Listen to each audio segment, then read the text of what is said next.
बिस्मिल्लाहिर्रहमानिर्रहीम। आज जो सुप्रीम कोर्ट ने सो मोटो का नोटिस लिया था उसका दूसरा दिन था और इसमें बुनियादी तौर पर जितने भी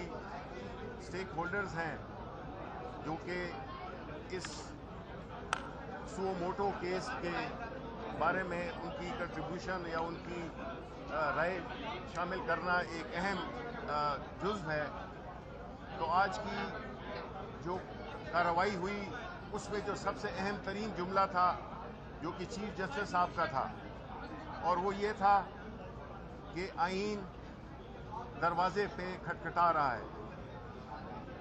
ये अहम इसलिए है कि इस वक्त जब हम देख रहे हैं अपने दाएं बाएं जितने भी इदारे हैं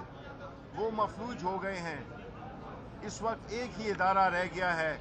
जिस पे पाकिस्तान के अवाम की, उन लोगों की जो जमहूरियत की जदोजहद कर रहे हैं, वो लोग जो कानून की बालादस्ती के लिए लड़ रहे हैं, वो लोग जो कि आईन को हर सूरत में मुस्तहकम देखना चाहते हैं। तो इस सिलसिले में जो कल जहर अफशानी की मरियम नवाज ने, जिसमें कि जजेस का नाम लेकर को तनकीद का हदफ बनाया, हमें तो इतना ज़रूर याद है कि हमारे लीडर इमरान खान ने एक हल्का सा क्रिटिसिज्म किया था एक जूनियर जज पे, तो उन पे तो दहशतगर्दी और का मुकदमा कर दिया गया और अदालतों में वो उनको घसीटा गया। अब हम देखते हैं कि इस तरह की ज़हर अफशानी जो कि मरियम नवाज कर रही हैं और वो ये पूरी अदालत को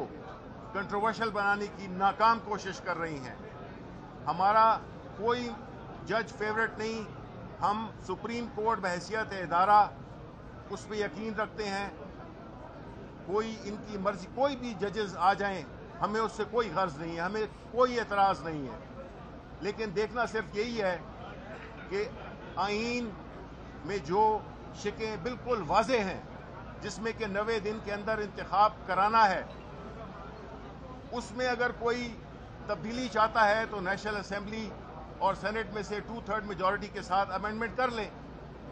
और उस कानून को बदल दें। लेकिन ये नहीं हो सकता कि आप हमेशा और